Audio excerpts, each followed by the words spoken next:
Hay hechos, acontecimientos cósmicos y geológicos que bien vale la pena estudiar en estas cuestiones de antropología.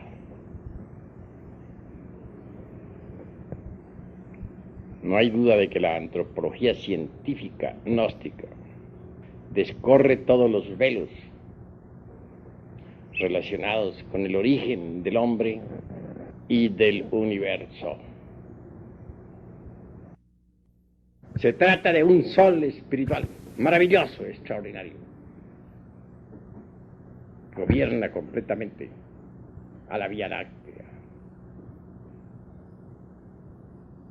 Obviamente que esta galaxia sin principios inteligentes, aunque gravitara toda alrededor de Sirio, aunque fuese gobernada inteligentemente, le faltaría algo más. Le faltaría el sol espiritual. Le faltaría el sol polar, que es el fundamento mismo de todos sus principios inteligentes. Mas ahí no queda esta cuestión. Tenemos que ir más lejos. Ya Einstein dijo, el infinito tiende a un límite. También aseveró que el infinito era curvo. Y no hay duda de que existen muchos infinitos. Más allá de este infinito hay otro infinito. Y mucho más allá hay otro. Y entre infinito e infinito siempre existen espacios vacíos. No hay un límite para los muchos infinitos.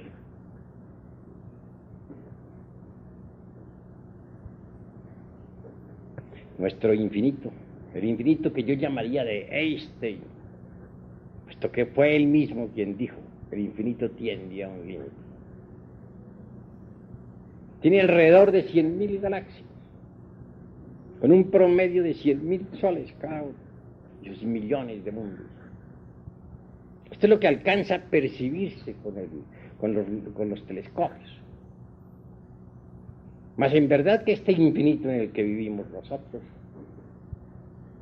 necesita de principios soberanos, inteligentes, que lo coordinen para evitar en lo posible colisiones y fracasos de toda especie. Afortunadamente existe el sol central, el sagrado sol absoluto. En este sagrado sol absoluto están las inteligencias directrices de todo este infinito, en el que, repito, vivimos, nos movemos y tenemos nuestro ser. Sí, pues la inteligencia gobierna todo el cosmos, en lo infinitamente grande y en lo infinitamente pequeño, en el macrocosmos y en el microcosmos, en un sistema de mundos y en un panal de abejas o en un hormiguero. La inteligencia cósmica reside precisamente en cada partícula de esta gran creación.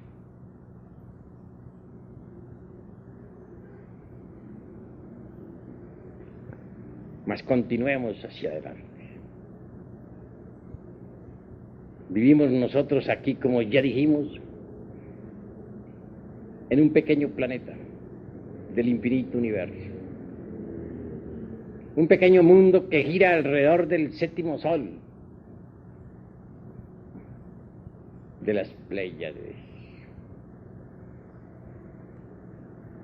Tiene su mecánica gobernada por principios inteligentes, pero ni los mismísimos geólogos que tanto han estudiado conocen la mecánica viviente de este planeta Tierra.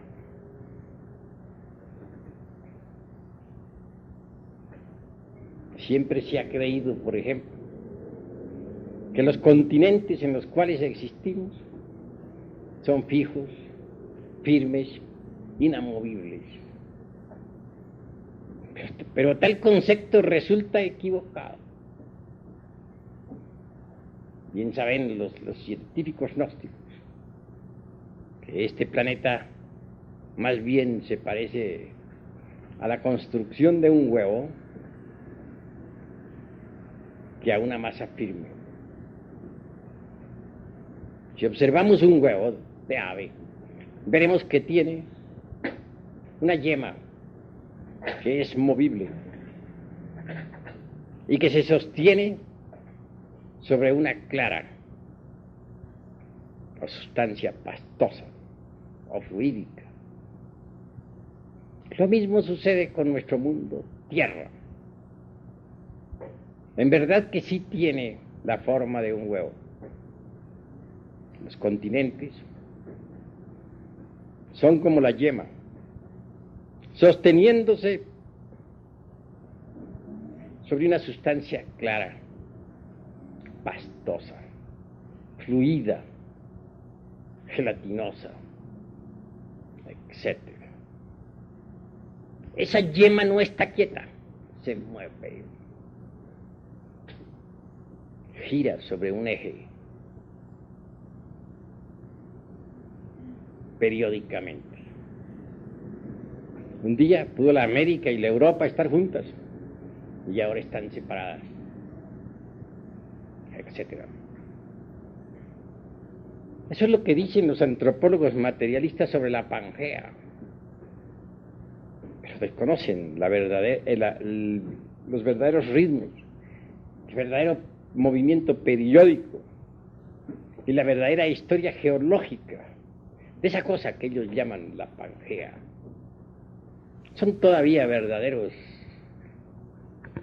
estudiantes de kinder que nada saben sobre geología.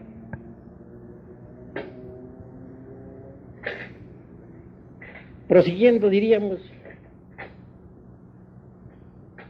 que hay pruebas más que suficientes como para demostrar claramente el movimiento de las masas continentales.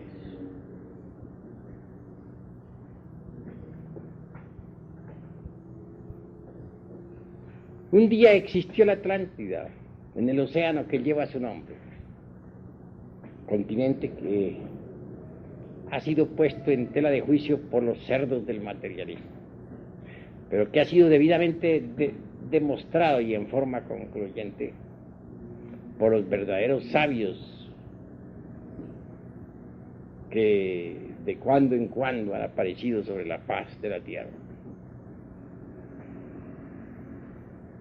Si hubiera hundido aquel continente como una nata entre la leche, resulta un poco absurdo.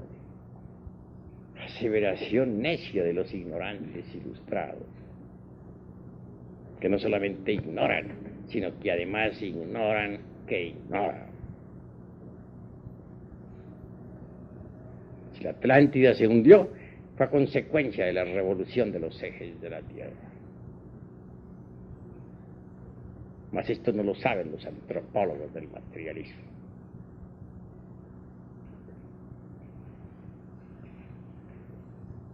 Esa catástrofe de la Atlántida dejó en mala situación a los actuales continentes. Observen ustedes las Américas y verán que del lado del Pacífico se inclinan como queriendo hundirse en el océano mientras se levantan del lado oriental. Es algo similar a lo que pasa con un barco. Nunca se hunde verticalmente, siempre del lado. La misma cordillera de los Andes se carga hacia el lado del Pacífico. Obsérvese luego la Europa.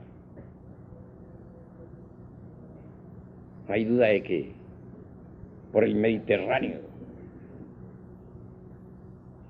quiere hundirse, está más sumergida, más baja.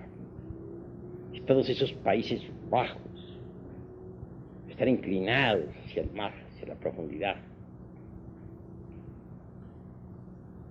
También vemos eso mismo en Alemania y en Rusia. Y miremos nosotros, por último, al continente asiático. Está inclinado, como queriendo hundirse por el mar de las Indias. Así que los continentes quedaron averiados con la gran catástrofe atlántica, que desequilibró verdaderamente la formación geológica de nuestro mundo tierra. Hemos hablado mucho de soles y de catástrofes y de todo por el estilo. Los soles de Anáhuac es algo que nos invita a la reflexión. Los soles náhuatl son interesantísimos. El sol del fuego, el sol del aire, de las aguas, de la tierra. Marcan catástrofes cósmicas tremendas. Se dice que los hijos del primer sol que perecieron, devorados por los tigres. Claro está, los tigres de la sabiduría. Se dice que los hijos del segundo sol, los hiperbóreos, perecieron arrasados por fuertes huracanes. Se refiere a esa humanidad que vivió alrededor de esa duda, que está alrededor precisamente del Polo Norte. Se afirma que los hijos del tercer sol perecieron por sol de lluvia de fuego y grandes terremotos.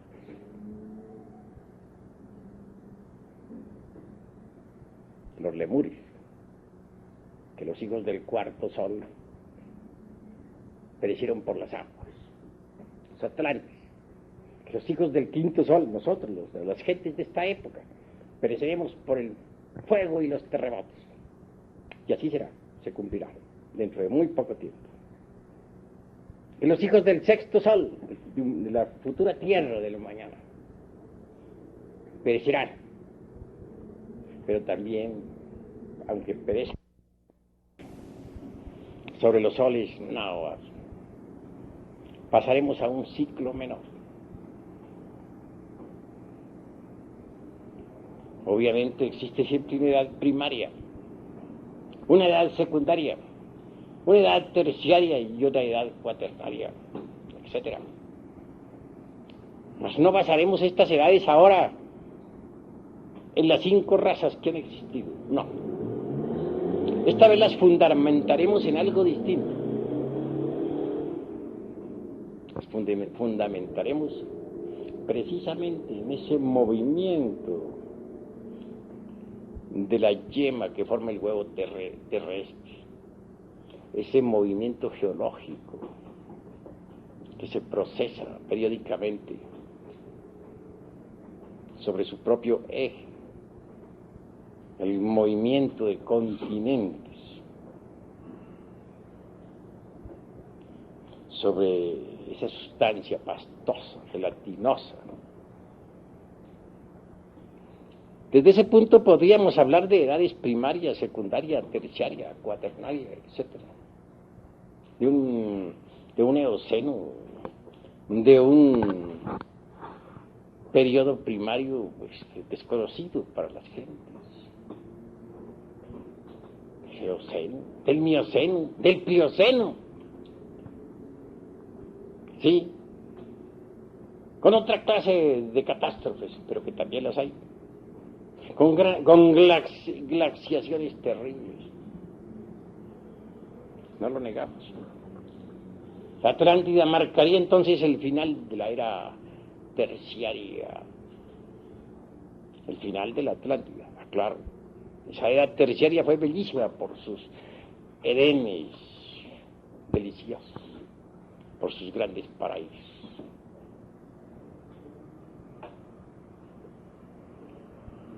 Ha habido varias glaciaciones. No hay duda de que nos acercamos hacia otra glaciación. Hay catástrofes que son producidas por la revolución de los ejes de la Tierra, por la verticalización del polo del mundo, o de los polos del mundo. Pero hay catástrofes que son producidas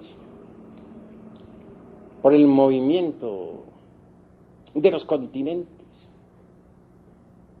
Entonces surgen terremotos y vienen glaciaciones. Se habla de unas 5 glaciaciones que se procesarían de acuerdo con los movimientos de los continentes. Pero debemos también saber que ha habido glaciaciones producidas por la verticalización de los polos de la Tierra. Son múltiples, pues, las catástrofes y las glaciaciones. Eso es oh. Si dijéramos que el hombre no existió en las épocas del Mioceno, o del Plioceno, o del Eoceno, estaríamos aseverando algo falso. Y resulta curioso que a medida que las especies animales arcaicas se fueron desapareciendo, el hombre continúa existiendo.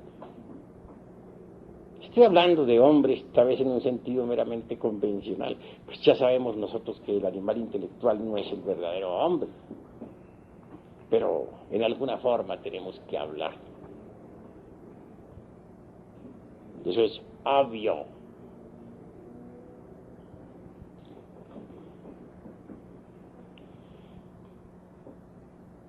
¿Que han habido cambios terribles? Sí los ha habido. Pensemos nosotros, por ejemplo, en esa raza humana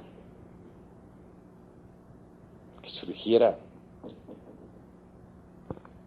del Eoceno, con su clima tropical infernal, dijéramos, caliente. En esa raza que se desarrollara y desenvolviera durante el Oligoceno, con su temperatura media, y por último en esa raza del Mioceno, fría, temperaturas que se acercaron hasta la última glaciación.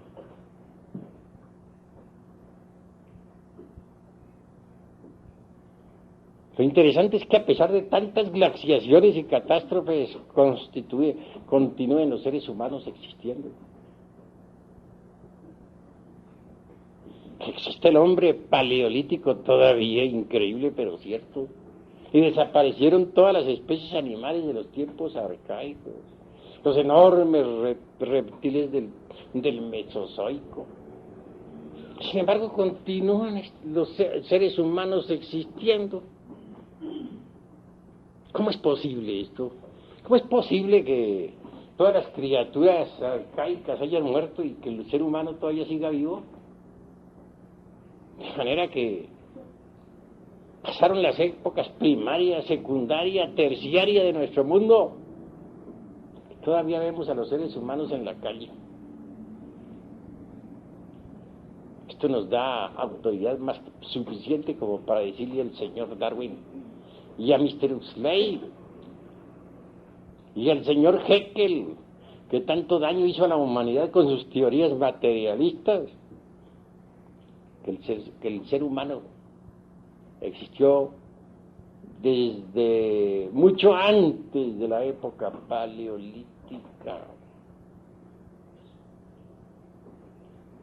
Dije algo en la pasada cátedra sobre el ombligo del universo, sobre el Omeyocan. Lo comparé como al germen, y así es, del cual nació este planeta Tierra. Pues claro que el Omeyocan se desenvolvió en varias dimensiones antes de que el planeta Tierra pudiera existir físicamente. Quiero decir que en el Omeyocan, el ombligo del mundo, se gestó el planeta Tierra, que pasó por varios periodos de actividad en diversas dimensiones, antes de cristalizar en la forma física actual. Es obvio que el ser humano como semilla se desenvolvió desde lo Meyoca, y fue cristalizando poco a poco a través de diversas dimensiones hasta tomar la forma física en la época polar. Pero aquí estamos tocando asuntos que molestan a los materialistas. Ellos dicen que no creen sino en lo que ven. Sin embargo, creen en todas sus utopías. Andan buscando a nombre primordial entre las capas subterráneas de la época cuaternaria. Inventan cada día más y más teorías en las que creen. No las han visto, pero creen. Entonces están diciendo mentiras, están creyendo en lo que no ven. Son unos falsarios. Eso es obvio. Están asegurando falsedades, diciendo que no creen sino en lo que ven y creen en un poco de conjeturas, de hipótesis que no han sido comprobadas jamás. Nunca. Nosotros podemos comprobar lo que decimos. Tenemos sistemas de investigación a través de las técnicas más difíciles de la meditación, mediante las cuales desarrollamos determinadas facultades, tales como, por ejemplo, el tipo de la intuición más elevada, llamado Prajna Paramita, que nos permite de verdad estudiar los registros akáshicos de la naturaleza. En esos registros está toda la historia de la Tierra y de sus razas. Y si los cerdos del materialismo dejan su posición fanática y se resuelven a entrar en las disciplinas de la gnosis, pueden desarrollar tales facultades, mediante las cuales les será asequible a ellos la historia de la Tierra y de sus razas. Así que, mis estimables amigos, vale la pena que reflexionemos profundamente en todas estas cuestiones. La hora ha llegado en que cada uno de nosotros reflexione sobre sí mismo y sobre el universo. El hombre existe sobre la Tierra mucho más allá de la edad primaria.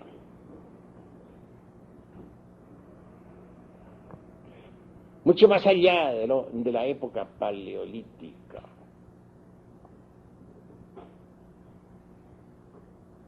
Y repito, nos da derecho a afirmar esto. El mismo hecho concreto de que sigamos existiendo a pesar de que todos los animales, todas las criaturas de los tiempos arcaicos desaparecieron ya en su mayoría. Si eso es así, tenemos derecho para decir que somos tan antiguos como la Tierra, como la naturaleza. Porque hechos son hechos, y ante los hechos tenemos que rendirnos. Si no hemos perecido, si no hemos desaparecido del escenario del mundo, a través de tantas catástrofes y a pesar de que todas las criaturas de los tiempos mesozoicos se acabaron, entonces tenemos derecho a decir que somos criaturas especiales, que existimos sobre la Tierra antes de que esas criaturas del Plioceno o de los tiempos mesozoicos hubieran aparecido sobre la Tierra. Ese derecho nos lo da el preciso derecho de existir. El hecho concreto de que han pasado eternidades y continuamos vivos. Murieron las criaturas contemporáneas de nosotros. Sin embargo, aquí estamos vivos. Todos perecieron, pero nosotros seguimos vivos. Por lo tanto, tenemos derecho a reírnos en las narices de un Huxley, o de un Darwin, o de un Haeckel, personaje que fue tan fatal para la humanidad y que su nombre se borre de la historia. y que nunca se escribe en las calles, como dijera Hall.